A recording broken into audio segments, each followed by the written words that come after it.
അമേരിക്കയിലും അമേരിക്കയ്ക്ക് പുറത്തുമുള്ള left and liberal വാദികൾക്ക് നിരാശയും പരിഭ്രമവും ഉളവാക്കുന്ന നയങ്ങളും നടപടികളുമാണ് ട്രംപ് അമേരിക്കയിൽ നടപ്പിലാക്കിക്കൊണ്ടിരിക്കുന്നത്. എന്നാൽ അമേരിക്കയെ സ്നേഹിക്കുന്ന പൗരന്മാരും ആഗോളതലത്തിൽ നിന്ന് തീവ്രവാദത്തെയും അതിന്റെ ഉപോൽപ്പന്നങ്ങളെയും എല്ലാം തുടച്ചു മാറ്റപ്പെടണമെന്ന് ആഗ്രഹിക്കുന്നവരും ട്രംപിന്റെ നടപടികൾ കണ്ട് കൈയടിക്കുകയാണ് ഇപ്പോൾ. അമേരിക്കയുടെ സംസ്കാരമായ ക്രൈസ്തവീകതയിൽ ഊന്നിക്കൊണ്ട് ഒരു പുത്തൻ രാഷ്ട്ര സംവിധാനത്തെ കെട്ടിപ്പടുക്കുമെന്നുള്ള പ്രകടന പത്രിക ട്രംപ് അവതരിപ്പിച്ചപ്പോൾ മുതൽ വലിയ പ്രതീക്ഷയോടെ കാത്തിരുന്ന ജനം ഇപ്പോൾ ആവേശത്തിന്റെ പരകോടിയിൽ തന്നെയാണ്.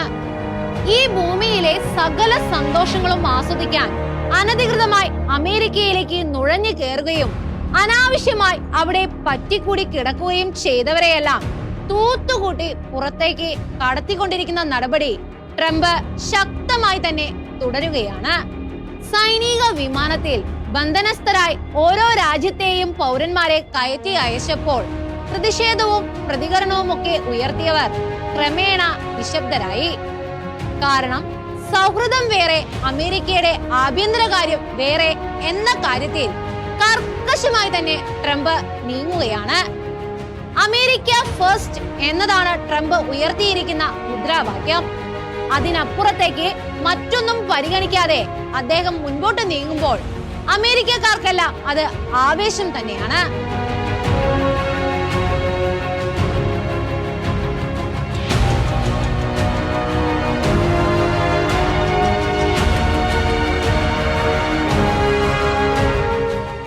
ലോകത്തിലെ ഏറ്റവും സമ്പന്ന രാഷ്ട്രമായ അമേരിക്കയിൽ ഒന്ന് കയറിക്കൂടാൻ ശ്രമിച്ച് അത് നേടിയെടുത്തവർ ക്രമേണ അമേരിക്കയിലെ ലിബറൽ നയങ്ങളുടെ പിൻബലത്തിൽ മതതീവ്രവാദ ചിന്തകളും പ്രചരണങ്ങളുമായി മുന്നേറിയത് അത്തരം കാര്യങ്ങളിൽ വിട്ടുവീഴ്ചകൾക്ക് മടിയില്ലാത്ത ഡെമോക്രാറ്റിക് ഭരണകൂടങ്ങൾ അവരെ പ്രോത്സാഹിപ്പിക്കുകയും ചെയ്തപ്പോൾ അമേരിക്ക എല്ലാ അർത്ഥത്തിലും തങ്ങളുടെ നിഗൂഢമായ അജണ്ടകളെ നടപ്പിലാക്കി എടുക്കുവാനുള്ള ഒരു സുവർണ ദേശമായി അവർക്ക് തോന്നി. ശാന്തിയും സമാധാനവും നിറഞ്ഞിരുന്ന അമേരിക്കൻ തെരുവുകൾ ക്രമേണ കലാപ കലുഷിതമാക്കുവാനും ആഗോള ഇസ്ലാമിക തീവ്രവാദികൾക്ക് നോവുമ്പോഴൊക്കെ അമേരിക്കൻ തെരുവുകൾ പ്രതിഷേധത്തിന്റെ അലകടലാക്കുവാനുമൊക്കെ സംഗതി വന്നു. കാര്യങ്ങൾ അമേരിക്കക്കാർക്ക് നിയന്ത്രിക്കാൻ കഴിയുന്നതിനും അപ്പുറത്തേക്ക് എത്തുന്ന സാഹചര്യം തന്നെ സംജാതമായി. എന്നാൽ ഡോളറിലെ എഴുത്തുകൾ അനർത്ഥമാക്കിക്കൊണ്ട് ആത്മാർത്ഥമായി ദൈവത്തിൽ ആശ്രയിക്കുന്ന ഒരു പറ്റം ജനം അവിടെ ഉണ്ടായിരുന്നതിനാൽ അവരുടെ പ്രാർത്ഥനയ്ക്ക് മറുപടി എന്ന വണ്ണം സർവശക്തനായ ദൈവം ട്രംപിനെ അമേരിക്കയെ നയിക്കേണ്ടതിന് എഴുന്നേൽപ്പിക്കുകയായിരുന്നു. തീവ്രവാദികളെയും തീവ്രവാദികളുടെ ഫാൻസ് അസോസിയേഷനുകളെയും അല്പം മാറി നിന്ന് തീവ്രവാദികൾക്ക് പിന്തുണ കൊടുക്കുന്നവരെയുമെല്ലാം തൂക്കിയെടുത്ത് പുറത്തേക്ക് എറിഞ്ഞുകൊണ്ട് തന്റെ മിഷൻ തുടരുന്ന ട്രംപ് താൻ പ്രഖ്യാപിച്ചതുപോലെ ക്യാമ്പസുകളിൽ കയറി തീവ്രവാദ മാനസരായ വിദ്യാർത്ഥികളെയെല്ലാം വന്ന വഴിയെ ശക്തമായി തിരിച്ചയക്കുകയാണ്. ഇസ്രായേൽ ഹമാസ് യുദ്ധത്തിൽ ഹമാസിന്റെയും പാലസ്തീന്റെയും ഒപ്പം നിൽക്കുകയും തങ്ങൾക്ക് വേണ്ട അക്കാഡമിക്കൽ സൗകര്യങ്ങളും താമസവും ഭക്ഷണവും തരുന്ന അമേരിക്കയെ പ്രതിക്കൂട്ടിൽ നിർത്തുന്നതുമായ പ്രതിഷേധ നടപടികളിലൂടെ ഭയങ്കര ലിബറൽ വാദികളാക്കാനുള്ള വല്ലാത്ത ആവേശം അമേരിക്കയിൽ പഠിക്കാൻ വന്നിറങ്ങിയ ഭൂരിപക്ഷം വിദേശ വിദ്യാർത്ഥികളും ഉണ്ടായിരുന്നു. അല്ലെങ്കിൽ കൂടെ പഠിക്കുന്ന തീവ്രവാദ മാനസരായ വിദ്യാർത്ഥികൾ അതിനവരെ പ്രേരിപ്പിച്ചിരുന്നു എന്നതാണ് സത്യം.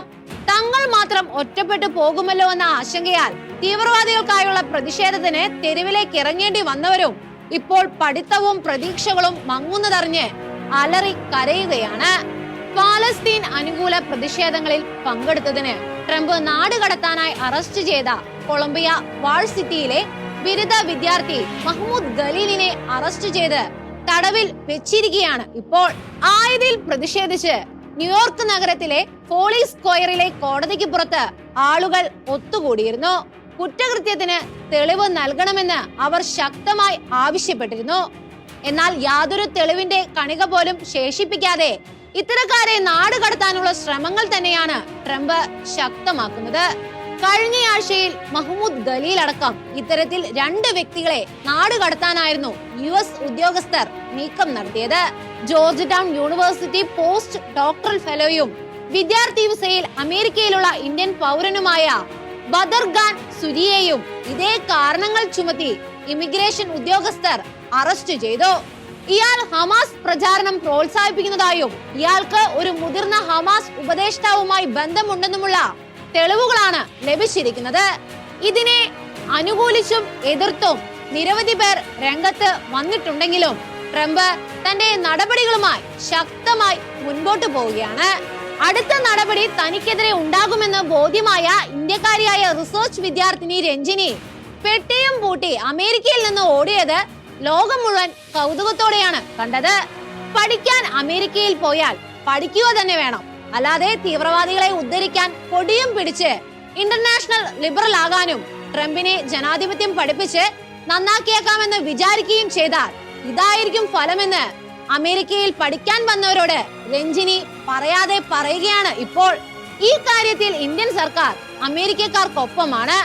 അമേരിക്കയുടെ നിയമങ്ങൾ പാലിക്കാതെയുള്ള ഒരു നീക്കത്തെയും പിന്തുണയ്ക്കില്ലെന്നും അമേരിക്കയിൽ ജീവിക്കുകയാണെങ്കിൽ നോക്കിയും കണ്ടും തന്നെ ആയിരിക്കണമെന്നും ഇന്ത്യ ഇതിനോടകം വ്യക്തമാക്കുകയും ചെയ്തു.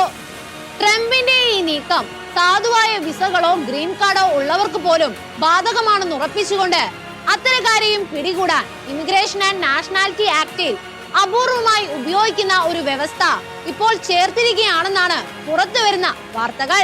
അമേരിക്കയുടെ വിദേശ നയത്തിന് ഭീഷണിയായി നിലകൊള്ളുന്നവർ ആരായാലും അവരെ രാജ്യത്ത് നിന്ന് പുറത്താക്കാനുള്ള പരമാധികാരം സ്റ്റേറ്റ് സെക്രട്ടറിക്ക് നൽകുന്ന ഒരു നിയമമാണ് അത്. ഈ നിയമം തന്നെയാണ് ഖലീലിനും സുരയ്ക്കുമെതിരെ പ്രയോഗിച്ചിരിക്കുന്നത്. ഇവർ രണ്ടുപേരും ഗ്രീൻ കാർഡ് ഉള്ളവരുമായിരുന്നു. പക്ഷേ പറഞ്ഞിട്ട് കാര്യമില്ല, തീവ്രവാദികളെ പിന്തുണയ്ക്കുകയും സയനിസ്റ്റ് വിരുദ്ധ നീക്കങ്ങൾക്കായി കളത്തിലിറങ്ങുകയും ചെയ്തവരെയെല്ലാം റിസർച്ച് ചെയ്ത് പിടികൂടുമെന്ന കാര്യം ഇപ്പോൾ ഉറപ്പായിരിക്കുകയാണ്. അമേരിക്കയിൽ ഇത്തരം രാജ്യവിരുദ്ധ നീക്കങ്ങൾ കൂടുതലും നടന്നുകൊണ്ടിരുന്നത് കൊളംബിയ സർവകലാശാലയിലായിരുന്നു.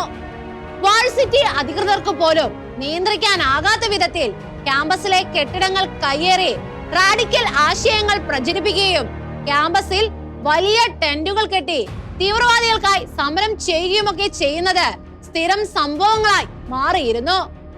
തീവ്രവാദ അനുഭാവികളായ വിദ്യാർത്ഥികളെ കയറൂരി വിട്ടുകൊണ്ട് കയ്യും കെട്ടി നോക്കി നിന്ന കൊളംബിയ സർവകലാശാലയ്ക്കിട്ട് കൃത്യമായി പണി കൊടുത്ത ട്രംപ് അവർക്ക് അനുവദിച്ചിരുന്ന $400 മില്യൺ ധനസഹായവും മരവിപ്പിച്ചു കളഞ്ഞു. അതോടെ അടിമുടി പെട്ടുപോയ കൊളംബിയ സർവകലാശാല അധികാരികൾ എല്ലാത്തരം ഇസ്രായേൽ വിരുദ്ധ പ്രക്ഷോഭങ്ങളെയും അടിച്ചമർത്തി. അപ്പോൾ തീവ്രവാദി കുഞ്ഞുങ്ങളെ നിലക്കി നിർത്താൻ അവർക്ക് അറിയാൻ മേലാഞ്ഞിട്ടായിരുന്നില്ല, പകരം മനഃപൂർവ്വമായി തീവ്രവാദ അനുഭാവികൾക്ക് അഴിഞ്ഞാടാൻ അവർ കളമൊരുക്കുകയായിരുന്നു എന്നത് വ്യക്തം. ക്യാമ്പസിൽ പഠിക്കുന്ന ജൂത വിദ്യാർത്ഥികൾക്ക് ഒരു നോട്ടം കൊണ്ട് പോലും അലോസരമുണ്ടാക്കിയവർക്ക് ഇനിയുള്ള കാലം കാരാഗൃഹത്തിലെ അന്തേവാസികളായി തുടരാനാണ് വിധി. കാരണം വാഴ്സിറ്റി ഫാക്കൽറ്റിയിൽ ഉൾപ്പെട്ട പലരും ഇതേ തീവ്രവാദ ചിന്തകരായിരുന്നു. പണി നെറുകയിൽ കൊടുത്തതോടെ കൊളംബിയ സർവകലാശാല ഉദ്യോഗസ്ഥർ യഥാർത്ഥ ബോധത്തിലേക്ക് എത്തുകയും കാര്യങ്ങൾ വെടിപ്പാക്കി നടത്താൻ മുന്നിട്ട് ഇറങ്ങിയിരിക്കുകയുമാണ്. ജൂത വിദ്യാർത്ഥികൾക്ക് കൂടുതൽ സംരക്ഷണം നൽകുന്നതിനുള്ള ഒരു മാർഗം എന്ന നിലയിൽ അക്രമാസക്തമായ പ്രതിഷേധങ്ങളെയും അവർക്ക് ഭീഷണി ഉയർത്തുന്ന നടപടികളെയും ചെറുക്കുന്നതിന് ഇപ്പോൾ കൊളംബിയ കർശനമായ നടപടികളാണ് കൊണ്ടുവന്നിരിക്കുന്നത്. മെഡിക്കൽ അല്ലെങ്കിൽ മതപരമായ ആവശ്യങ്ങൾക്കൊഴികെ പ്രകടനങ്ങളിൽ മുഖംമൂടി ധരിക്കുന്നത് നിരോധിക്കുവാനും അത്തരക്കാരെ കൃത്യമായ നടപടികൾക്ക് വിധേയരാക്കുവാനും തീരുമാനിച്ചിരിക്കുകയാണ് അവർ. അക്കാഡമിക് കെട്ടിടങ്ങളിലോ നിർദ്ദിഷ്ട പഠന മേഖലകളിലോ പ്രതിഷേധങ്ങളിൽ പങ്കെടുക്കുന്ന വിദ്യാർത്ഥികളെ സർവകലാശാല നയങ്ങളുടെ ലംഘനമായി കണക്കാക്കുകയും സസ്പെൻഷൻ അല്ലെങ്കിൽ പുറത്താക്കൽ ഉൾപ്പെടെയുള്ള കടുത്ത അച്ചടക്ക നടപടികൾ നേരിടേണ്ടി വരികയും ചെയ്യുമെന്ന് വ്യക്തമാക്കിയിരിക്കുകയാണ്. ഈ പുതിയ നയങ്ങളെല്ലാം പ്രധാനമായും പലസ്തീൻ അനുകൂല വിദ്യാർത്ഥി സംഘടനകളെ മാത്രം ലക്ഷ്യം വെച്ചുള്ളതാണ്. Student for justice in Palestine ഉൾപ്പെടെ ക്യാമ്പസ് പ്രതിഷേധങ്ങളിൽ ഉൾപ്പെട്ട ഗ്രൂപ്പുകളുടെ പ്രാദേശിക ചാപ്റ്ററുകളെയെല്ലാം കൊളംബിയ നിരോധിച്ചിരുന്നു. കൊടിതോരണങ്ങളുമായി തീവ്രവാദികൾക്ക് പിന്തുണ കൊടുക്കുവാനും ഇസ്രയേലിനെ ചെറുക്കാനും അറിഞ്ഞോ അറിയാതെയോ കളത്തിലിറങ്ങിയ പഠിപ്പിസ്റ്റുകളെല്ലാം പെട്ടിരിക്കുകയാണ്. അവർക്ക് മുൻപിൽ ഇനി ഒറ്റ വഴിയേ ഉള്ളൂ, അത് രഞ്ജിനിയുടെ വഴിയാണ്. പെട്ടിയും കിടക്കയും എടുത്ത് സ്ഥലം വിടുക. അങ്ങനെ ചെയ്താൽ രക്ഷപ്പെടാം, അല്ലെങ്കിൽ അവരെ കാത്തിരിക്കുന്നത് കടുത്ത നടപടികളായിരിക്കും.